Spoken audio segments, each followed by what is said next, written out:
자, 우리 여러분들과 다시 한번 인사하겠습니다. 오늘 정말 잘 오셨습니다. 은혜 받기 원합니다. 자, 여러분 예배드리느라고 참 고생 많으십니다. 오늘도 그렇고 어제도 그렇고 참 춥죠. 예, 저는 이제 처음 목회를 나간 지역이 이 시골이다 보니까 좀 어떤 정서가 있냐면요. 그 시골에는 영하 10도 밑으로 내려간다거나 눈이 많이 오면 예배들을 많이 쉬어요. 왜 그런 줄 아세요? 그 어르신들이 그 예배드리러 오시다가 뭐 전교인이 10명인데 8분이 막 넘어지셔가지고 병원 신세지고 막 이런 일이 많이 있다 보니까 그 목사님들끼리 이제 성도님들의 생명과 재산을 보호하기 위해서 그 예배를 너무 추울 때는 좀 쉬고 이러는 좀 정서, 그렇게 목회를 시작하다 보니까 오늘처럼 영하 17도의 새벽 예배를 드리려고 하는 거 보니까 10도에서 예배를 드리려고 할 때마다 이 자리에 나오신 분들이 참 대단한 믿음을 가지고 있다라는 생각이 듭니다. 여러분 오실 때 많이 안 추우셨어요? 안 추웠죠? 정말로 굳은 날씨를 뚫고 이 자리에 나오셨는데 하나님께서 허락하시는 평안과 기쁨이 함께 하시고 진리의 하나님 말씀이 여러분들의 심령을 이끌사 여러분 안에 있는 고독과 괴로움을 이기고 생명을 누리시는 저와 여러분 되기를 주님의 이름으로 축복합니다. 자, 오늘 우리가 읽은 이 본문을 보면 바벨론의 포로로 끌려가게 된 이스라엘 백성들을 향한 이 하나님의 당부의 메시지가 담겨 있는데요.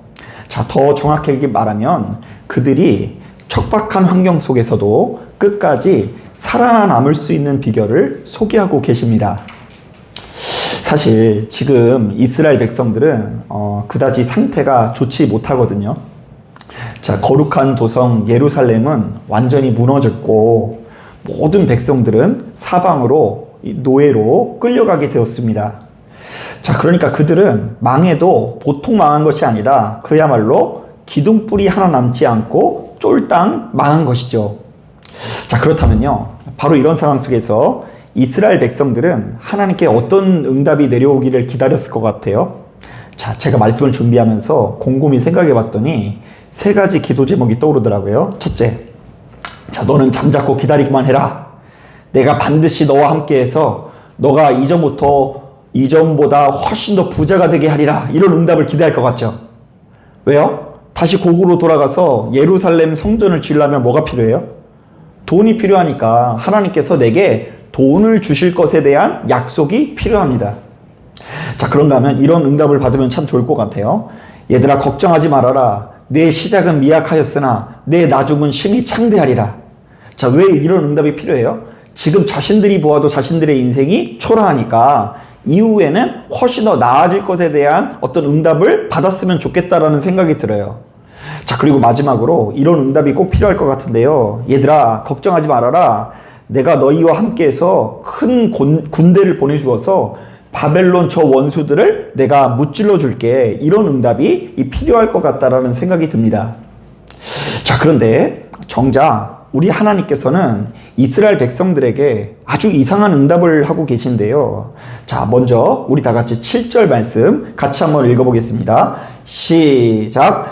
너희는 내가 사로잡혀 가게 한 그 성읍의 평안을 구하고 그를 위하여 여호와께 기도하라. 이는 그 성읍이 평안함으로 너희도 평안할 것임이라. 자, 너희가 바벨론의 포로로 끌려간다고 할지라도 그곳이 망하게 해달라고 기도하지 말고 도리어 그들이 평안하게 하기 위해서 기도하라고 말씀하시는데요. 자, 그런데 여러분 잘 생각해 보세요. 자, 이스라엘 백성들이 바로 이런 이야기를 들으면 얼마나 기가 막히고 코가 막힐까요? 자, 지금 그들은 바벨론이요, 눈에 가시처럼 느껴지는 사람들입니다. 자, 바벨론 때문에 지금 나라가 완전히 망하게 되었고요. 자신의 형제와 자매와 자녀들의 목숨을 잃게 되었습니다. 자, 그렇다면 바벨론의 받자만 나와도 지금 피가 거꾸로 흐를 것 같은데, 자, 그들을 축복하면서 그들이 평안하길 위해서 기도한다는 것이 말이 됩니까? 실제로 이 선지자 요나 선지자는 바로 이와 비슷한 상황 가운데 전혀 이상한 선택을 하는데요. 자, 그는 자신의 그 북이스라엘의 원수가 되는 니느웨에 가서 복음을 전하라는 명령에 순종을 해요, 못해요? 못해요. 하나님, 내가 거기 가서 복음을 전할 바에는 차라리 죽겠습니다 하고 하나님의 낯을 피해서 도망하다가 그곳에서 폭풍을 만나게 돼서 하나님께 잡혀서 다시금 니느웨로 가게 되는 걸 볼 수 있어요. 자, 그런데 지금 어떤 면에서는요, 바벨론의 포로로 끌려간 이스라엘 백성들의 심정이 딱 그랬을 것 같다는 생각이 들어요. 왜요? 지금 눈앞에 있는 바벨론이 미워도 너무나 미웠기 때문입니다.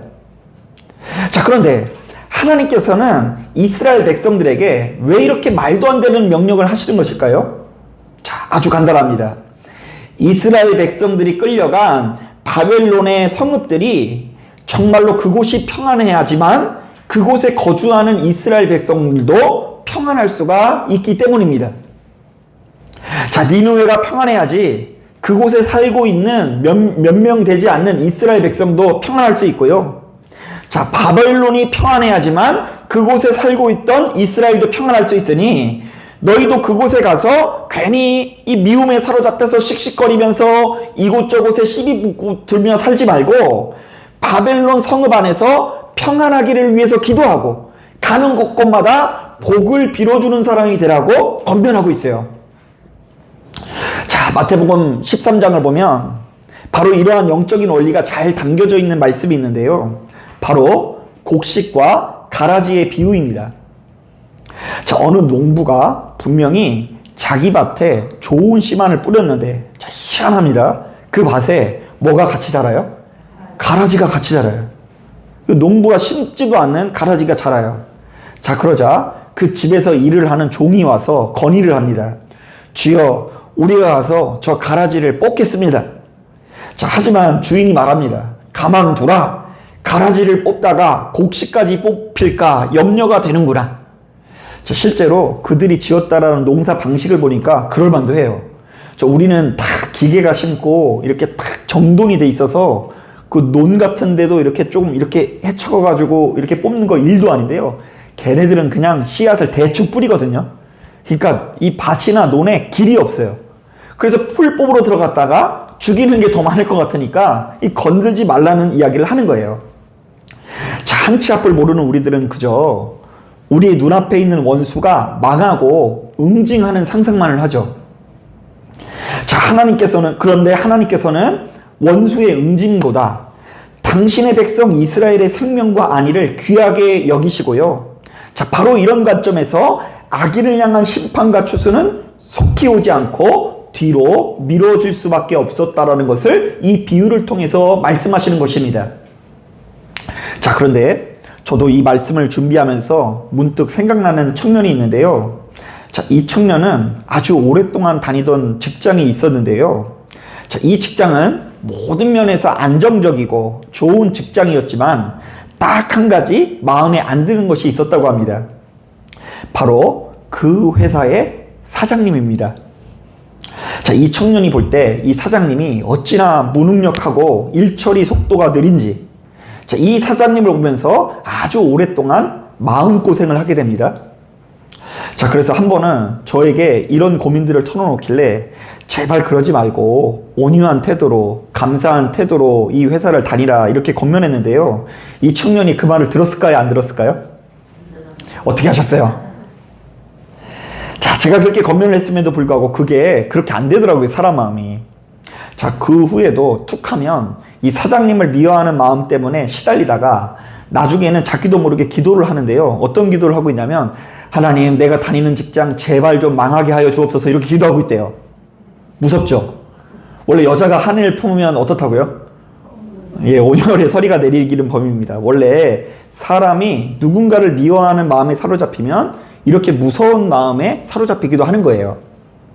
자, 그런데 신기하게도 얼마 있다가 바로 그 기업이 문을 닫게 되었는데요. 자, 막상 그 기업이 문을 닫게 되니 그제서야 이 청년이 얼마나 아쉬워했는지 모릅니다.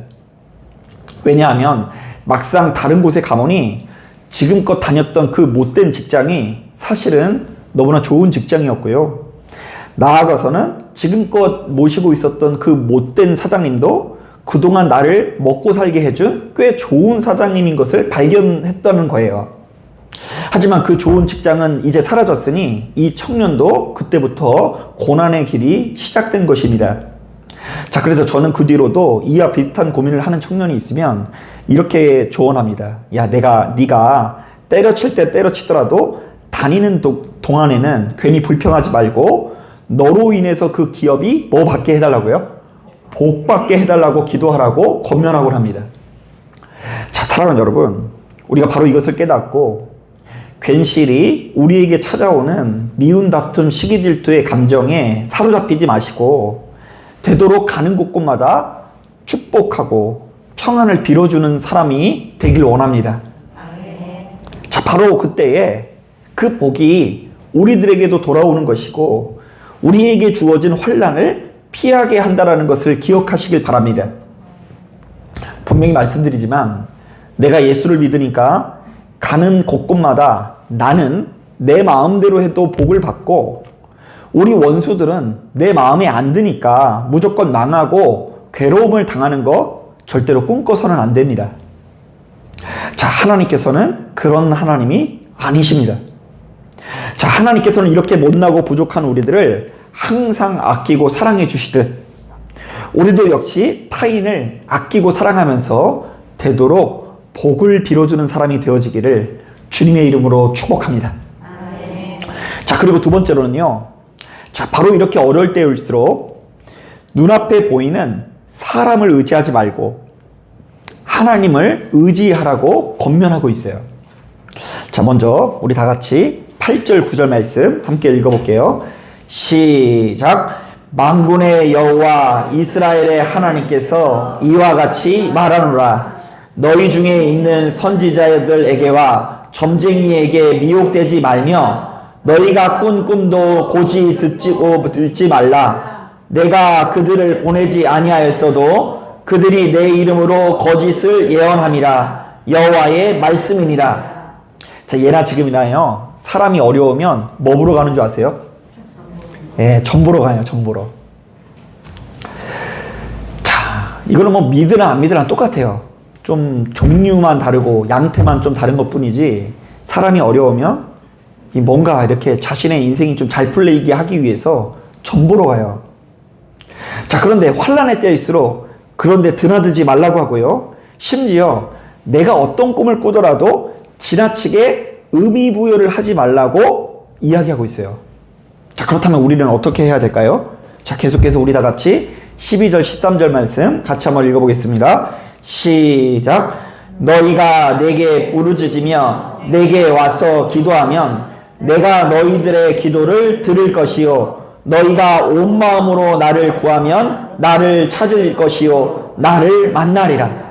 자, 너희는 힘들고 괴로울수록 온 마음과 힘을 다해서 누구의 이름을 부르라고요? 예, 전능하신 하나님의 이름을 부르고 그분을 찾으라고 하는데요.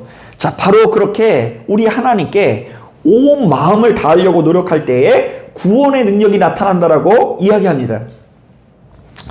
자, 저는 최근에 그 출애굽기 말씀을 묵상하는데요. 자, 바로 이런 점이 눈에 들어오더라고요. 자, 하나님께서는 이스라엘 백성들을 그 애굽에서 탈출시키시면서요. 자, 그들과 더욱 가까워지려고 하시는 것을 볼 수 있어요. 아, 얘들아, 내가 너희들랑 좀 친해지고 싶다. 나랑 좀 더 친밀하게 교제하지 않을래? 자, 그래서 그들에게는 생소할 수 있었던 성막이라는 곳도 알려주시고요. 제사 드리는 법도 알려주시고요. 각종 예배하는 법을 알려주시면서 그들과 더욱 가까워지길 원해요. 자, 그리고 그래서인지요. 그 하나님과 친밀히 교제하는 모세도 그러한 정신으로 무장하고 있는데요. 자, 민수기를 보면 모세가 이런 이야기를 합니다. 여호와께서 그의 영을 모든 백성에게 주사 다 선지자가 되게 하시기를 원하노라. 자, 이게 오늘날로 따지면 뭐냐면요. 모든 사람들에게 다 하나님께서 은혜를 부어주시사 모든 사람이 다 목사가 되길 원한다. 참 아멘하기 부담스럽죠. 근데 제가 보니까 곧 있으면 다 권사님은 될 것 같아요. 다 직분자가 되길 원한다. 다 영에 충만한 사람이 되길 원한다. 다 자, 하나님의 음성을 듣기 원한다. 뭐 이런 종류의 이야기를 해요. 자, 그런데 이게 웬일입니까? 정작 이스라엘 백성들은 하나님께 나아가기를 수시로 거절하는데요. 자, 그러면서 이렇게 모세에게 간곡하게 부탁을 합니다. 무릎을 꿇고 싹싹 빌면서 뭐라고 하냐면요. 모세, 당신이 우리에게 말씀하소서. 우리가 들으리이다. 하나님이 우리에게 말씀하시지 말게 하소서. 자, 그러니까 왜 그런 줄 아세요? 이스라엘 백성들은 하나님께로 나아가는 과정에서 마음이 찔리거나 불안하거나 두려운 마음이 들 수가 있잖아요. 그것을 견딜 수가 없는 거예요. 자, 마음이 찔리거나 두려운 것은 모세 너 혼자 하고 나는 오로지 모세를 통해서 하나님의 능력만을 취하겠습니다. 이런 도둑놈 심보가 들어있는 것이죠. 자, 그렇다면 이 출애굽기부터 민수기에 나와 있는 말씀을 이렇게 요약해 볼 수 있어요. 한번 따라해 볼까요? 우리에게 가까이 오길 원하시는 하나님. 자, 하나님께서 어떤 하나님이시라고요? 우리에게 가까우길 원하시는 하나님. 그래서 계속해서 문을 두드리세요. 이게 표현법만 그 당시 표현으로 쓰여져서 그렇지 하나님께서 우리에게 가까이 오길 원하시는 거예요. 우리를 영생으로 인도하기 위해서. 자, 그런데 두 번째는 어떻게 요약할 수 있는지 아세요? 한번 따라해 보겠습니다. 가까이 오지 않아도 너무 가까이 오지 않는 이스라엘. 자, 그러니까 엄연히 따졌을 때 이스라엘 백성들은 겉으로는 하나님을 믿는다고 하지만 사실은 하나님을 필요로 하기보다 그 하나님의 능력을 가지고 있는 선지자들을 필요로 하는 사람이었는데요. 자, 하나님께서 주신 능력을 가지고 이 땅에서 부귀영화를 누리는 것이 그들의 유일한 목표였다라는 것입니다. 하지만 결국 그들은 사람을 통해서 자신들이 그토록 원하는 것을 얻지 못했고 도리어 그 사람들로 인해서 실족하고 원망하고 망하는 길로 가게 되는 것을 보게 됩니다. 자, 그런데 지금 이것은요, 오늘날 이 시대를 살아가는 우리들도 곰곰이 생각해 볼 문제이기도 해요. 자, 여러분들은 예수 믿는 사람들이시죠?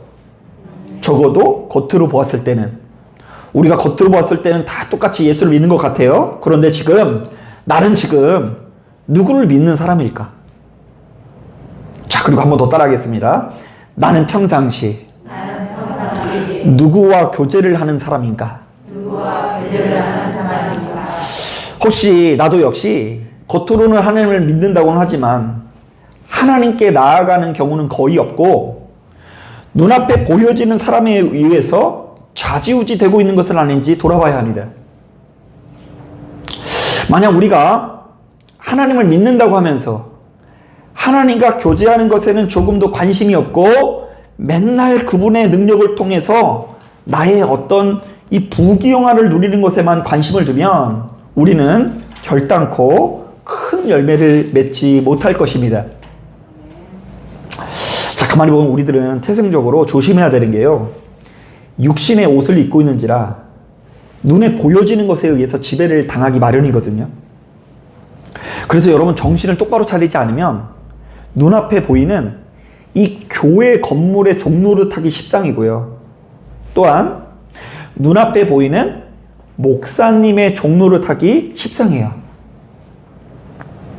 자, 그러면서 그에 대한 보상으로 내가 교회라는 건물의 종노릇했으니, 내가 목사님의 종노릇했으니 우리의 모든 문제가 해결되고 좋은 곳으로 나아갈 것을 믿게 된다는 것이죠. 왜요? 내가 드린 게 있으면 그에 걸맞는 보상을 받는 것이 순리이기 때문입니다. 하지만 분명히 말씀드리지만 우리를 좋은 곳으로 인도하실 분은 교회라는 건물도 아니고 목사님이라는 어떤 구원자도 아니고 오로지 하나님이신 것을 깨닫기 원합니다. 그런데 만약 우리들이 이것을 망각하고 눈에 보이는 사람에만 의지하면 그때부터 눈앞에 놓인 사람은 점쟁이가 되는 거고요. 그들의 입에서 나오는 메시지도 더 이상 하나님의 말씀이 아니라 점괘가 되는 것입니다. 자, 사랑하는 여러분, 그렇기 때문에 우리가 반드시 깨달아야 되는 건 결국 좋은 교회든 좋은 목사든 숭배의 대상이 되어질 수는 없고요. 교회든 목사든 이 땅에 존재하는 궁극적인 목적은 하나님께서 얼마나 좋은 분인지를 알게 하는 것입니다. 그리고 바로 이것은 만민이 함께 모여 우리의 마음을 하나님께 드리기 위해서 씨름하는 곳이어야 한다는 것을 여러분 기억하시길 바랍니다. 그래도 뭐 교회 없었으면 지금 이 시간에 내가 하나님의 이름을 안 불렀을 텐데, 그래도 교회가 있고 예배가 있으니까 여러분 이 자리에 나와서 하나님 앞에 예배도 드리고 기도도 하는 것 아니겠어요? 그래서 의미가 있어요. 그래서 누군가 한 사람은 딱 직업으로 묶어둬서 그냥 목사님은 이 강대상에서 우리를 위해서 말씀을 전해 주십시오, 이렇게 해야지 조금 이 교회라는 곳이 조금 더 이렇게 체계적으로 운전되고 이렇게 나아갈 수 있으니까 구분된 것 뿐이지, 사실은 저나 여러분들이나 똑같은 피조물일 뿐이고 우리를 구원으로 인도하실 분은 누구밖에 없다고요? 하나님밖에 없음을 인정해야 돼요. 자, 그래서 시간이 흐를수록 바로 이것을 굳게 믿는 사람들은요, 어떤 자리든 하나님께서 나와 함께 하신다는 것을 믿고 온 마음으로 하나님을 구하고 청하고 우리 하나님의 숨결을 인식하는 신앙생활을 합니다. 그 눈앞에 보여지는 상황이 어떻든 간에 잠시 눈을 감고 하나님의 마음과 내 마음이 만나기 위해서 노력하는 시간을 갖기 마련이라는 이야기예요. 제가 여러분도 아시는 것처럼 태어나면서 처음으로 병원 신세를 한번 진 적이 있거든요. 저는 이제 의외로 건강체질이어가지고 입원을 해본 적이 단 한 번도 없었는데, 딱 한 번, 그 저희 교회가 안산에 있을 때 그 책장을 저 혼자 날르려고 하다가 이렇게 제가 이제 허리 디스크가 터져가지고 한번 이렇게 주저앉은 적이 있어요. 야, 그런데 이제 허리 아프신 분들은 이게 대단하신 거예요, 진짜 이게. 왜냐면 좀 힘든 거는 이렇게 앉으면 조금 쉬는 것 같고 누우면 좀 쉬는 것 같잖아요. 그런데 이거는 누워도 힘들고 앉아도 힘들고 서도 힘들고 그냥 힘들더라고요. 그리고 그냥 서 있을 수가 없어서 앉아 있었는데요. 하필이면 제가 이제 다친 게 이제 금요일 오후여가지고 이제 토요일 주일날을 병원에서 꼬박 아무것도 안 하고 그냥 있고 월요일날 수술 받는데, 그 기간이 얼마나 그냥 서글픈 시간인지. 그래서 이제 혼자 이제 병원에 이렇게 누워 있는 상태에서 이제 밤만 되면은요, 얼마나 서글퍼서 눈물이 나는지. 제가 서글픈 이유는 두 번째예요. 두 가지예요. 첫 번째로는 이 목사들도 사역하던 교회를 정리하는 시간이 좀 필요하거든요. 그런데 이제 내가 뭐 정신을 차릴 수 없는 상태에서 안산으로 올라오긴 왔는데, 아, 여기가 내가 사역해야 되는 교회인지 매 순간마다 이렇게 말씀을 전하긴 전하지만, 아, 여기가 내 교회인가 맞나 싶기도 하고, 내가 지금 뭐 하고 있나 이런 생각이 들려서 뭔가 이렇게 서글픈 마음이 들기도 하고요. 또 한편으로는요, 일단은 몸이 아프니까 이렇게 움직여보지 못하는 상황이 없었으니까, 움직이지 못하니까 막 눈물이 나더라고요. 자, 그런데 그냥 제가 눈물만 흘린 게 아니라 그 눈앞에 보여지는 상황이 다 안 좋고 절망적인 상황 가운데 그럼에도 불구하고 누구의 숨결을 따라다녔을까요? 하나님의 숨결을 따라다녔어요. 아니, 정확히 말하면 하나님의 이름을 부르는 것 외에는 아무것도 할 수 있는 것들이 없더라고요. 그래서 누워있을지라도 눈을 감고, 이 보는 사람들은 그냥 아파서 눈물 흘리는지 모르겠지만 제 안에 심령 깊은 곳에서는 온 마음을 다해서 하나님의 이름을 붙들고 의지하는 그런 마음이 제 안에 생기게 되더라고요. 여러분, 마음을 쏟는 법을 배워야 합니다. 하나님께 마음을 쏟는 법을 배우는 사람은요, 사람을 향해서 마음을 쏟을 줄도 알아요. 자, 그러나 하나님께 마음을 쏟아본 적은 없는 사람들은요, 사람에게도 진실한 마음을 품지 못합니다.